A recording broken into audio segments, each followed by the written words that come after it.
Gracias por estar con nosotros, también a aquellos que están mirando el servicio en línea. Quiero invitarles a buscar en sus Biblias el libro de Éxodo, capítulo número 2, los versículos 23 hasta el 25. Éxodo, capítulo número 2, versículos del 23 hasta el 25. Y les estoy invitando desde ahora porque el próximo domingo vamos a comenzar una nueva serie que está relacionada con el discipulado, basada en una expresión de Cristo: sígueme, algo que puede ser costoso, pero muy glorioso en la vida del creyente. Éxodo capítulo número 2, versículos del 23 hasta el 25. Dice así la palabra del Señor. Aconteció que después de muchos días murió el rey de Egipto, y los hijos de Israel gemían a causa de la servidumbre, y clamaron, y subió a Dios el clamor de ellos con motivo de su servidumbre. Y oyó Dios el gemido de ellos, y se acordó de su pacto con Abraham, Isaac y Jacob. Y miró Dios a los hijos de Israel, y los reconoció Dios. Vamos a orar. Padre, nosotros te damos muchas gracias por tu palabra. Tu palabra es viva, es dinámica y tiene poder para penetrar en lo más profundo de nuestro ser, hablarnos a través de tu Espíritu Santo, confrontarnos con nuestra realidad de lo que somos y nuestra necesidad de ti. Tú conoces, oh Dios, el corazón de cada uno de los que estamos en este lugar y de aquellos que están mirando el servicio en línea. Tú sabes nuestras necesidades. Como dice tu palabra, tú oyes, tú miras, tú reconoces todo en nosotros y en tu pueblo. Y por amor a ti mismo, oh Dios, y por amor a nosotros, a pesar de nuestros defectos y pecados, te imploramos que nos hables de una manera directa, edificándonos con tu palabra, reavivándonos con ella y moviéndonos a hacer tu voluntad de manera gozosa. Es en el nombre de Jesucristo que te lo pedimos humildemente. Amén, Señor. Un gemido en la tierra que conmueve el cielo. Así he titulado mi mensaje en esta mañana. Eso ocurrió en la historia del pueblo de Israel, pero también puede ocurrir en tu vida y en la mía. Momentos en los que sentimos que la fuerza de los problemas y de las crisis que podemos estar enfrentando en determinadas etapas nos ahogan y hasta nos hacen gemir delante de Dios. Gemir de dolor y de tristeza. Y ese gemido mueve el cielo. Es decir, que Dios lo escucha y actúa a favor de nosotros. Sin embargo, quizás has tenido momentos, yo los he tenido también, en los que he orado, hemos pedido incesantemente a Dios por alguna situación, por una necesidad, pero Dios no la contesta. ¿No te ha pasado eso? Que has orado y le has pedido a Dios: Señor, interven en esta situación, Señor, provee en esta necesidad, Señor, abre la puerta que necesita ser abierta, Señor, permite que me llegue este permiso, Señor, ponme en gracia delante de estas personas. Padre, sé con el corazón de este individuo, que no siempre es la suegra, puede ser uno, o el cónyuge, o el hijo. Y las crisis pueden ser tanto una situación de salud que nos hace sentir frágil, porque cuando uno es afectado en su salud, de pronto uno se siente frágil. Hay momentos que la autoestima en uno se afecta, porque uno dice: ¿por qué me enfermé yo? Bueno, ¿por qué no? Si estamos en un mundo donde todo el mundo puede llegar a enfermar. Y además de eso, entonces, enfrentar un sistema de salud que cuesta. Y a veces es muy caro. Muy buena atención de salud, pero cuesta. Y si a eso se suma una crisis financiera, porque si estoy enfermo y no puedo trabajar para buscar el dinero que necesito, ni siquiera para pagar el bill que tengo que pagarle al hospital, entonces eso me hace sentir en una mayor crisis o necesidad. O ante la pérdida de un empleo, sabiendo que mi familia depende de mi empleo mayoritariamente, y en el caso de aquellos que hemos emigrado a los Estados Unidos, yo sé que todavía hay algunos de nosotros que nuestras familias en nuestros países dependen en algo o bastante de lo que nosotros les mandamos a ellos. Y si no hay dinero, pues no solo se afecta a mi familia aquí, se afecta a mi familia allá, que están en necesidad. O también pudiera generar esa crisis el proceso de estatus migratorio. Cuando uno siente que se congela y dice, esto no avanza. O ahora tengo que enfrentarme a una corte con un juez y esperar a ver qué va a decir el juez. O estoy esperando que finalmente llegue la carta de migración y no llega. Y cada día voy ansioso al buzón de correo a ver si hoy llega, pero tampoco llegó. Mira que le llevo rato pidiendo a Dios que me llegue la carta. O una falsa acusación, o la traición de un amigo, o de pronto dificultades en un matrimonio que se siente desgastado o que está siendo problemático.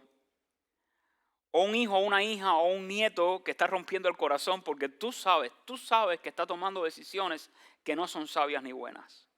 Y que tampoco lo van a conducir a vivir la vida mejor de lo que le está viviendo. Y mientras todo esto pudiera acontecer, tú haces lo único que todavía quieres hacer, es orar, o doblar tus rodillas, o cerrarte en una habitación, o buscar alguna sombra debajo de un árbol, o quizás en el auto mientras vas manejando y le ruegas a Dios y le dices, Dios mío, ¿hasta cuándo? ¿Hasta cuándo va a ser esta crisis? ¿Hasta cuándo va a suceder esta situación? ¿Hasta cuándo voy a estar en medio de estas circunstancias? Oramos y oramos. Y no solo oras, probablemente hasta alguien te ha dicho, tienes que ayunar. Y ayunas. Ayunas porque quieres enfocarte en que Dios tiene poder para intervenir de manera sobrenatural en medio de tu crisis o de tu necesidad o de tu situación. Sin embargo, aunque oras y ayunas, Dios no responde. ¿Te ha pasado eso alguna vez?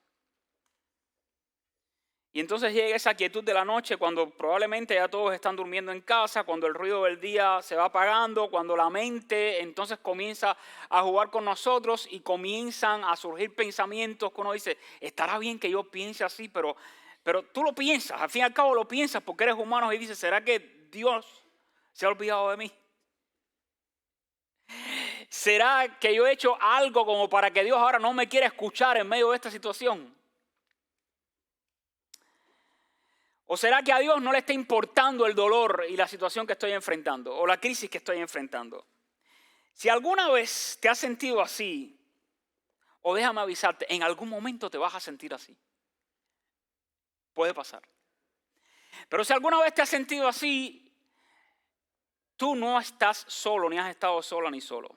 Hay gente en la Biblia, por cierto, muy piadosa, muy temerosa de Dios, gente que conocía a Dios. Y por momentos exclamó la misma expresión que acabé de decir. Dios mío, ¿hasta cuándo? ¿Hasta cuándo? Y yo tuve la curiosidad de buscar varios pasajes donde aparecía esa expresión en la Biblia. De gente que amaban a Dios, de gente que conocían a Dios. Y que de manera honesta, pero también desgarradora, oraron a Dios pidiéndole en medio de tanto sufrimiento o en medio de una crisis, Dios mío, ¿hasta cuándo? ¿Por qué no intervienes? ¿Por qué no me respondes? ¿Hasta cuándo otros van a estar mirando mi sufrimiento? Así que es una frase de hombres y mujeres que amaban a Dios, pero que también como tú y como yo, en momentos determinados de su vida estuvieron al límite de sus fuerzas. Y miraron al cielo y le gritaron a Dios, Dios, ¿hasta cuándo? Y esta expresión en teología se conoce como un clamor de lamentación. Hay varios pasajes que les quiero presentar, pero en ese clamor, estas personas en privado llegaron a expresar frustración, dolor, impaciencia en medio de una crisis que le provocaba sufrimiento y donde aparentemente Dios no hacía nada ni actuaba. Dios parecía ser impasivo, inactivo, parecía. Por ejemplo, cuando usted lee el Salmo 13:1, un salmo de David, el propio David, que era un hombre que dice la Biblia que caminaba con Dios, él le dijo a Dios en el Salmo 13:1, ¿hasta cuándo, Jehová? ¿Me olvidarás para siempre? ¿Hasta cuándo esconderás tu rostro de mí? Luego el Salmo 74:10 también exclama, ¿hasta cuándo Dios nos afrentará el angustiador? Un salmo de Asaf, el Salmo 79:5, otro personaje también del Antiguo Testamento, exclamó, ¿hasta cuándo, oh Jehová, estarás airado para siempre? ¿Arderá como fuego tu celo? Otro salmo de Tan es Raíta, el Salmo 89:46, él también exclamó, ¿hasta cuándo, oh Jehová, te esconderás para siempre y arderá tu ira como el fuego? Y un profeta menor, el profeta Habacuc, En el capítulo 1, versículo 2 también exclamó lo mismo y dijo: ¿hasta cuándo, oh Jehová, clamaré y no oirás? Es decir, gemiré, te pediré, buscaré tu rostro, pero siento que no me escuchas. ¿Hasta cuándo daré voces a ti a causa de la violencia y no salvarás?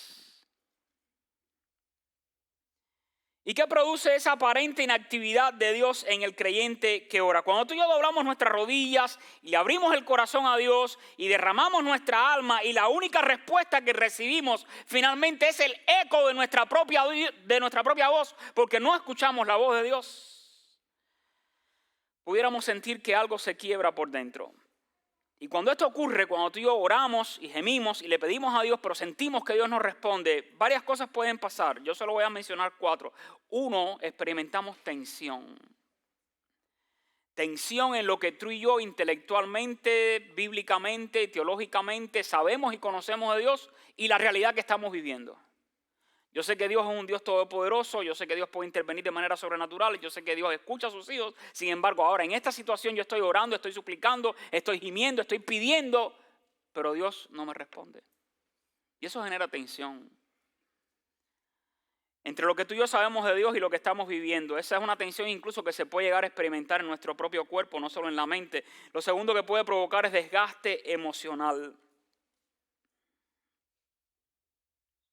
Cansancio mental. Por miedo de admitir de que estamos orando, sin embargo, Dios no nos responde y sentimos que seguimos perdiendo fuerza interior. Lo tercero que pudiéramos experimentar cuando oramos y sentimos que Dios no nos responde es sentimiento de aislamiento. Es decir, mientras tú oras, también escuchas a otros hermanos que están diciendo: ¿sabes que Dios me acaba de responder? Me llegó la residencia esta semana. Y tú dices: ¿la mía, Señor? No tuve problemas en la corte. Ay, Dios mío, ¿y la mía qué es esta semana?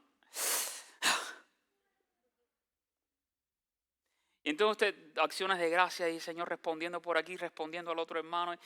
Y usted dice: ¿será que Dios los tiene malcriados a ellos y a mí me tiene aquí castigado? Y te sientes aislado, te sientes sola y solo. Y otro sentimiento que uno puede llegar a experimentar es una posible apatía. Y para tú protegerte del dolor, de la decepción continua, corremos el riesgo entonces dejar de pedir. Bueno, Dios no me contesta, no lo voy a pedir más por este asunto. Es el peligro de una fe resignada. Mientras sigues asistiendo a la iglesia, quizás cumpliendo algunos deberes religiosos, pero dentro de ti hay un corazón que ya no espera nada de Dios. Y quien clama: ¿hasta cuándo, oh Dios?, no ha abandonado a Dios. No. Sino que está expresando una queja que es humana, que es honesta y que es sincera. Pero a la luz de la Biblia, la espera por una respuesta favorable de Dios no es solo una experiencia individual. El pasaje que acabamos de leer en Éxodo capítulo 2, ahí se contiene un ejemplo bíblico de que clamar hasta cuándo, oh Dios, no solo puede llegar a ser parte de la experiencia individual, sino incluso de una experiencia de una comunidad o de una población. Aquí está el pueblo de Israel clamando a Dios en medio de una crisis que, por cierto, no duró 4 horas, ni 4 semanas, ni 4 meses, ni 40 años. 400 años de esclavitud en Egipto, pidiéndole a Dios que les librara de la opresión, del dolor, de la fatiga, del abuso y de todo lo que está experimentando. Así que Éxodo 2 nos relata la historia de una nación que clama a Dios bajo fuerte opresión, pero siente que Dios no lo escucha. Éxodo 2 nos presenta a un pueblo que no solo ora a Dios, sino que está gimiendo y suplicando constantemente liberación de la esclavitud. Éxodo 2, versículos 23 y 25 es un punto de inflexión de toda la historia del libro de Éxodo. Porque hasta ese momento el texto bíblico está describiendo la opresión desde una perspectiva humana, pero en estos versículos el lamento que ellos elevan desde la tierra finalmente parece que está tocando las puertas del cielo. Pero debemos entender la situación histórica y real de Israel en Egipto, que le está obligando a gemir a Dios. Israel no está pasando una mala racha, como alguien pudiera decir: siento que estoy en una mala racha, pero esto va a pasar, todo va a estar bien. Esa no era la situación de Israel. Israel está sufriendo un desgaste físico donde algunos nacen esclavos y mueren esclavos. donde hay un tatarabuelo que lo convirtieron en esclavo y nació su hijo y vio que su hijo también es esclavo y nació el nieto y vio que su nieto también es esclavo y que va a morir como él muere, como un esclavo. Y le está pidiendo a Dios, ¿hasta cuándo, Dios? ¿Hasta cuándo? Así que todo esto genera en ellos, como pueblo y nación, desgaste físico, emocional y mental increíble. La Biblia nos dice que Israel ha sido esclavo por 400 años en Egipto. Y esto representa más de 4 generaciones. 400 años de ver a los hijos nacer para que lleguen a ser esclavos de otros. Esto significa, como les dije, que un tatarabuelo nació esclavo, vivió bajo el látigo y vio a su hijo ser azotado y morir como esclavo. Así que el sufrimiento que se describe en estas porciones de las Escrituras no ocurrió una etapa del año. Era el único modo de vida que llegaron a conocer los israelitas desde el vientre materno en una tierra ajena, en Egipto. Y la normalidad para un niño israelita era ver a su abuelo y a su padre probablemente llorar de dolor y cansancio al llegar a la choza donde dormían en las noches. Pero además de ser esclavo, no era cualquier tipo de esclavitud, sino que Israel ha trabajado forzosamente bajo el sol abrasador de Egipto por 400 años, trabajando para construir ciudades de almacenaje, para construir imágenes del faraón y alimentar el ego del faraón. Cuando usted lee Éxodo 1:11, dice que utilizaron a los israelitas para construir 2 ciudades, Pitón y Ramasés. Así que imagina sus espaldas llagadas por el látigo de capataces egipcios, espaldas quemadas por el sol, cubiertas de polvo de ladrillo, que era lo que hacían los israelitas, ladrillos para construir. Sus pies no tenían el calzado que tú y yo llevamos hoy, o que pudiera protegerles. Caminaban sobre la arena hirviendo y el barro espeso. En Éxodo capítulo número 1, versículo 13 al 14 dice, y los egipcios hicieron servir a los hijos de Israel con dureza. Versículo 14, y amargaron su vida con dura servidumbre. Así que quienes están clamando aquí realmente están sufriendo bajo una dureza increíble y sus vidas se sienten amargadas, como el que ya no puede más. Y está suplicando, ¿hasta cuándo, oh Dios? ¿Hasta cuándo? Amargaron su vida con dura servidumbre en hacer barro y ladrillo y en toda labor del campo y en todo su servicio, el cual los obligaban con rigor. Israel entonces en esos 400 años no ha visto a Dios obrar milagros extraordinarios. Dios era solo un susurro del pasado. Así que probablemente habían abuelos y padres que contaban a sus hijos israelitas diciéndoles, hubo una vez un hombre llamado Abraham a quien Dios le habló y le dijo que iba a multiplicarnos y que nos iba a hacer una gran nación y que iba a cumplir un pacto con nosotros. Hubo una vez. Incluso ahora somos esclavos, pero una vez que alguien de Israel vino aquí y se hizo mucho más grande después de Faraón, José. Pero todo eso había pasado ya. ¿Cómo se relacionó Dios con Israel en medio de tanto sufrimiento? ¿Y qué tiene que ver esa historia de siglos atrás de sufrimiento en cómo Dios se relaciona ahora con nosotros en nuestros momentos críticos de la vida? Hoy quizás tú llegaste aquí sintiéndote en tu propio Egipto espiritual. El sol de los problemas te azota.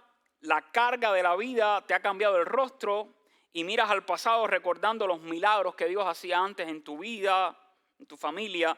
Pero hoy estás experimentando un silencio que resulta ensordecedor después de que le has pedido a Dios varias veces que intervenga. ¿Qué podemos aprender de este pasaje bíblico? Me encanta lo que enseña Romanos capítulo 15, versículo 4. Se los voy a leer en la Nueva Traducción Viviente, creo que va a aparecer en pantalla también. Pero Romanos 15, 4 dice, tales cosas, todo lo que hay escrito en el Antiguo Testamento, en las Escrituras, tales cosas se escribieron hace tiempo en las Escrituras para que nos sirvan de enseñanza, aún en medio de la crisis. Algo nos va a enseñar este pasaje hoy. Para que nos sirvan nos sirvan de enseñanza. Y las Escrituras, cuando uno lee todas esas historias, nos dan esperanza y ánimo mientras esperamos con paciencia hasta que se cumplan las promesas de Dios. Esas que cantamos ahorita, tus promesas se cumplirán, siempre se cumplirán.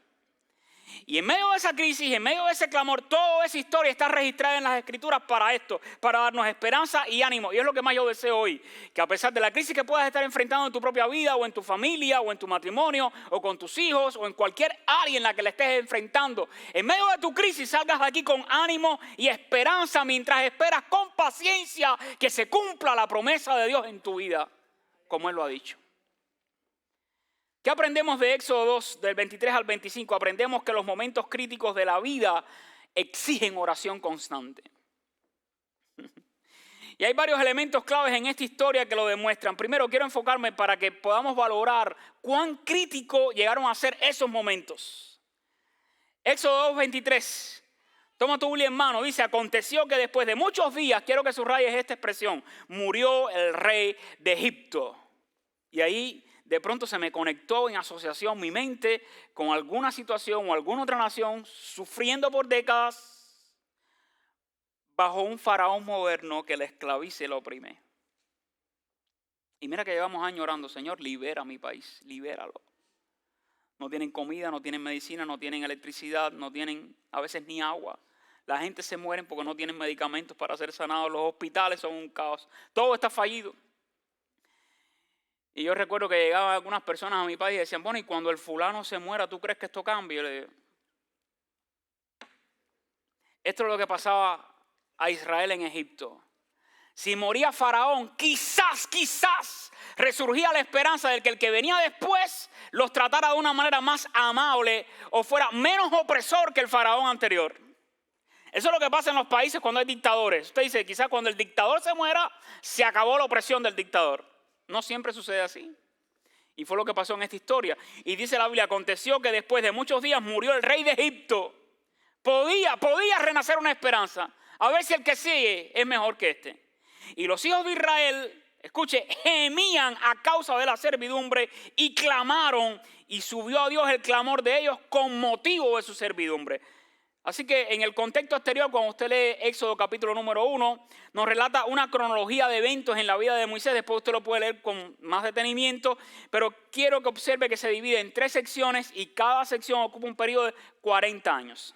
40 años. 40 años en que Moisés disfrutó los placeres y privilegios de estar ahí en la corte de Egipto. 40 años en que se fue a Madián y vivió en el desierto cuidando ovejas de su suegro. Y después 40 años en que Dios lo llamó y entonces ejerció liderazgo en el pueblo de Israel y guió a Israel. Hechos, me encanta cómo Esteban, antes de morir apedreado, también relata todo esto a quienes están presentes.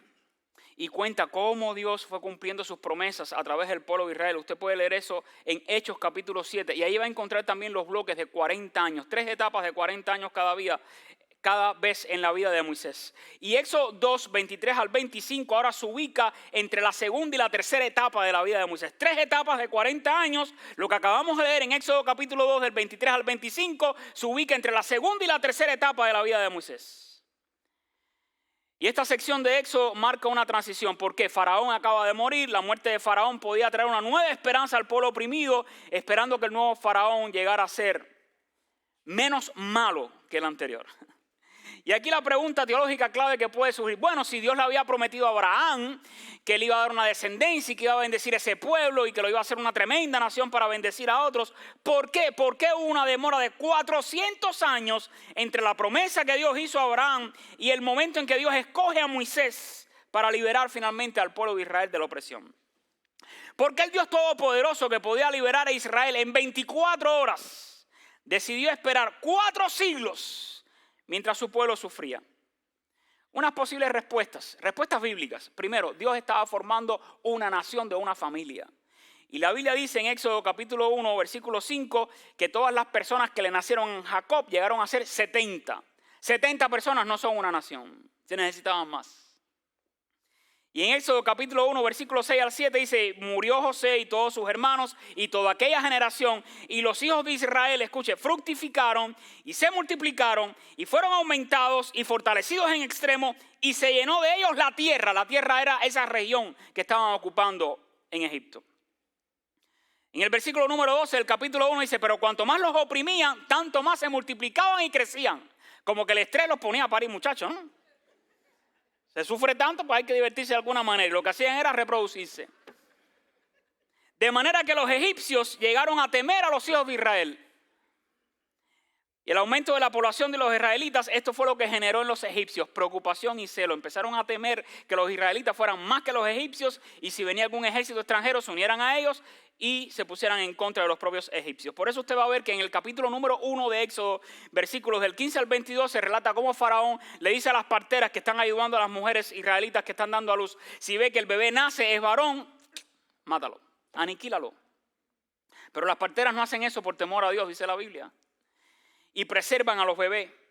En Éxodo 1:20 dice, Dios hizo bien a las parteras y el pueblo se siguió multiplicando y se fortaleció en gran manera. Así que de 70 personas al pasar los años se convirtió en una población que registra la Biblia de 600,000 hombres sin contar niños y mujeres. Aproximadamente como 2 millones de personas. De 70 a 2 millones. Eso necesitó 400 años. Y Dios esperó a que la simiente de Abraham tuviera el tamaño y la fuerza de un pueblo entero antes de introducirlos en la tierra prometida. En Éxodo capítulo 12, versículos 37 al 38 dice, partieron los hijos de Israel de Ramesés a Sucot como 600,000 hombres a pie, sin contar los niños. También subió con ellos grande multitud de toda clase de gentes. Ahora, ¿por qué? ¿Por qué hubo una demora de 400 años entre la promesa hecha por Dios a Abraham y la liberación final a través de Moisés? Una de las razones por eso, debía convertirse de familia a nación. Otra de las razones importantes que da la Biblia. Dios quería mostrar su gracia a los amorreos o cananeos. ¿Cómo Dios puede dar a los israelitas una tierra que pertenecía a otro pueblo? Dios mismo lo reveló anticipadamente, se lo dijo a Abraham. Cuando usted lee Génesis 15, versículos del 13 al 16, dice, entonces Jehová dijo a Abraham, ten por cierto que tu descendencia morará en tierra ajena y será esclava allí. ¿Podemos confiar en la Biblia? Claro que sí. Una promesa que Dios dio a Abraham, aquí está teniendo cumplimiento. Dios le anticipa a Abraham, tu descendencia morará en tierra ajena, y allí será esclava y será oprimida 400 años. Mas también a la nación a la cual servirán juzgaré yo, y después de esto saldrán con gran riqueza. Y tú vendrás a tus padres en paz y serás sepultado en buena vejez. Ahora mire el versículo 16. Y en la cuarta generación volverán acá, porque aún no ha llegado a su colmo la maldad del amorreo hasta aquí. ¿Qué significa esto? Todo esto acontecerá, entre otras cosas, porque mientras tú estás sufriendo en el plan divino, en esa economía de Dios, acá hay un pueblo que si no se arrepienten, yo te voy a tener que utilizar a ti para hacer justa justicia. Que no era cualquier gente, déjeme decir, los amorreos practicaban la prostitución públicamente, como un ritual religioso. Y además de eso tenían por costumbre ofrecer a los bebés vivos quemándolos a su dios Moloch. Era uno de los grupos poblacionales de aquella época más perversos que existía. Y si en algo Dios está retardando la liberación de Israel de Egipto, es para mostrar misericordia a los amorreos. A ver si se arrepienten. A ver si se arrepienten. Así que eran muy depravados moralmente. Y esta gente merecía el juicio de Dios en el momento en que Dios había determinado hacerlo. Y la demora de Israel fue al mismo tiempo la paciencia de Dios con los pecadores amorreos. Y una tercera razón que puedo pensar por qué Dios demoró la liberación de Egipto es que 4 siglos de silencio bajo opresión y esclavitud podría ayudar a Israel a entender la profundidad y el valor de la posterior liberación que Dios haría. 400 años de impotencia absoluta les enseñaron que ellos no podían salvarse a sí mismos y que necesitaban a Dios. En Éxodo 2:23 quiero que observe algo. Los hijos de Israel gemían a causa de la servidumbre y clamaron a Dios. ¿Qué tenía este pueblo que gemía a Dios? Que estaba oprimido, que vivía como esclavo.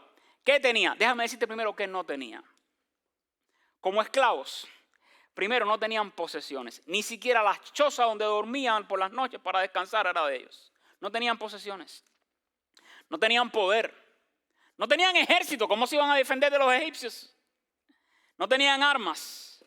No tenían tampoco libertad de movimiento. No podían acceder a lugares dentro de Egipto que era libre acceso para muchos egipcios. No tenían tampoco líderes militares ni políticos. No tenían un lugar donde adorar a Dios porque aún no tenían el templo, ni se habían designado sacerdotes, ni tenían una liturgia organizada para adorar. Así que Israel en cautiverio, lo único que tenía, ¿sabe qué era? La oración. clamar a Dios. Y déjenme decir, a la luz de la Biblia, gemir a Dios fue suficiente. Demoró, pero fue suficiente. En medio de ciertas crisis, lo único que pudiera también quedarnos a ti y a mí es la oración. En algún momento puede ser que tú y yo perdamos el empleo, que perdamos bienes. Y yo he visto gente así que de pronto han tenido mucho en Estados Unidos y de pronto lo pierden todo. No he escuchado esas historias cuando usted estaba en su país, yo las escuchaba. Fulanito tiene una nueva casa y tiene 2 autos y tiene no sé qué. Oye, ¿sabe que fulanito lo perdió todo? ¿Cómo es eso? Aquí se puede perder todo. Y puede suceder que en algún momento perdamos bienes, comodidades, algunas relaciones que no esperábamos perder. Pudiera ser que en medio de las crisis hasta perdamos fuerzas o prestigio o moral ante otros. Pero, ¿sabe qué sí nos va a seguir quedando los hijos de Dios? Siempre la oración. Y aunque la vida cruelmente nos despoje de todos, jamás podrá arrebatarnos el derecho y la libertad que tenemos de clamar a Dios. Las puertas de los cielos siempre están abiertas para quienes creen en Dios y han recibido a Cristo por la fe. Y aunque no tengamos muchas otras cosas, en determinados momentos de la vida, sí tenemos libre acceso a Dios. Permíteme decirte algo más. A luz de la Biblia, y recuerdo el caso de Job, el enemigo de nuestras almas pudiera llegar a tocar nuestras finanzas, pudiera llegar a sacudir nuestra salud, puede llegar a levantar calumnias contra nuestro nombre, pero no tiene la autoridad legal ni espiritual para cerrarnos el libre acceso que toda hija, hijo de Dios tiene al trono de Dios. Eso no lo puede hacer el diablo. Así que si eres una hija o un hijo de Dios, aunque hayas perdido muchas cosas en tu crisis, te queda el recurso que hace temblar al infierno, la oración. Estás orando a Dios en medio de tu crisis y si lo haces, ¿cómo lo haces? Así que hemos visto las crisis. Quiero que veamos ahora las oraciones desesperadas de un pueblo.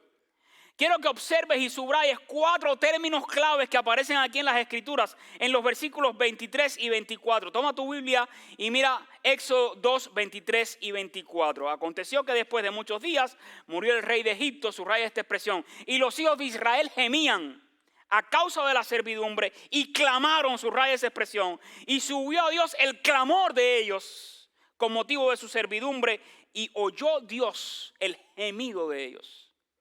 Gemido, clamor, ellos gemían. Dios escuchó el clamor de ellos.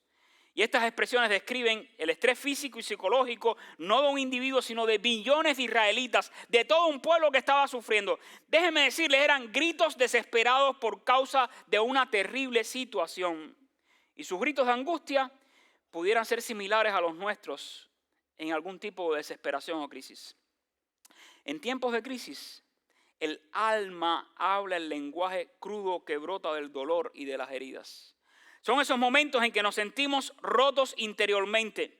Es el punto de quiebre donde nuestras lágrimas y gemidos de dolor se convierten en la oración más profunda y genuina, suplicándole a Dios. Dios, ¿hasta cuándo? ¿Hasta cuándo, Dios? Pero en tiempos críticos, ¿sabe qué se requieren? Oraciones desesperadas. Y en tiempos críticos deberíamos recordar que a Dios le importa el sufrimiento de su pueblo y de sus hijos. Mira lo que ocurrió cuando el pueblo de Israel clamó a Dios una vez más.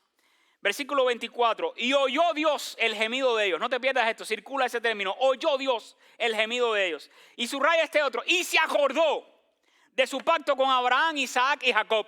Recuerda este otro. Y miró Dios a los hijos de Israel. Y este cuarto término. Y los reconoció Dios. Dios oyó, viene de un término hebreo, shamá, que significa percepción, comprensión.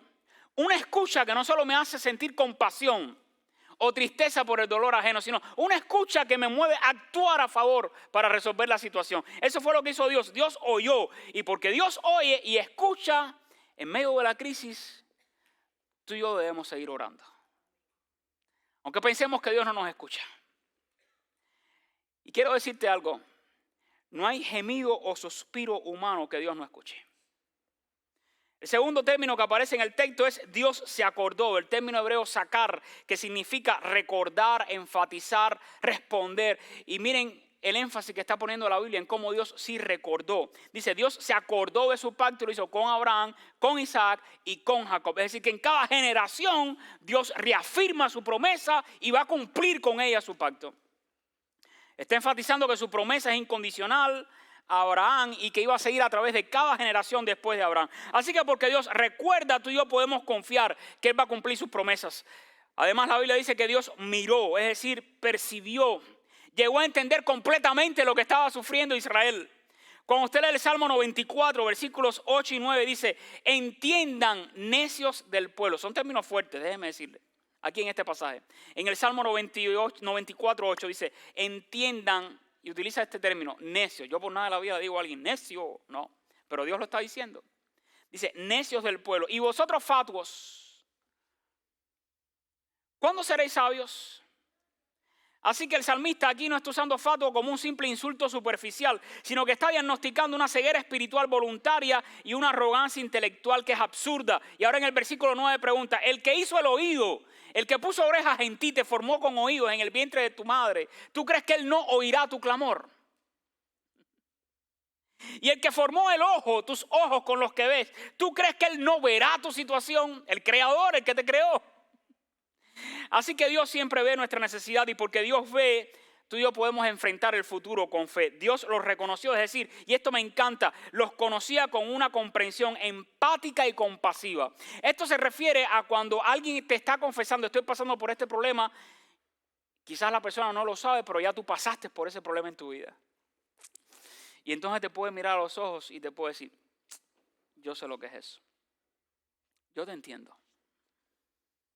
Yo sé lo que es eso. Yo sé lo que duele.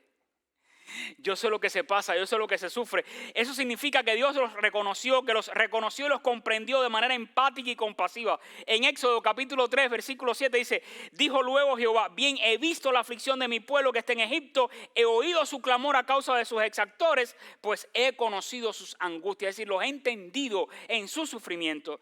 Luego repite lo mismo Moisés en Deuteronomio capítulo 26, versículo 6 al 7. Un hombre de oración que conocía a Dios llegó a declarar, las oraciones del pueblo de Dios son el comienzo de su liberación porque la oración trae a Dios a la situación. Y quizás tú digas, pero no siento que Dios esté presente en mi situación. ¿O es Dios consciente de lo que estoy pasando? Para aquellos que no creen aún en el poder de la oración, este texto de la Biblia en Éxodo capítulo número 2 es la oración. Nos está diciendo la Biblia, es la oración la que mueve a Dios a la acción. Por cierto, Dios no tenía por qué escuchar o atender aquel clamor o gemido, pero ¿sabes por qué lo hizo? Por su gracia y compasión. Como humanos pecadores, ninguno de nosotros merecemos ser escuchados, pero la gracia de Dios lo impulsa a escucharnos, a oírnos, a comprendernos y a actuar a nuestro favor. Dios responde las oraciones de su pueblo. Y cuando los momentos son críticos, y parece que Dios no quiere escucharnos, este texto bíblico nos reafirma que Dios toma cuidado de nosotros en su tiempo y usando sus métodos.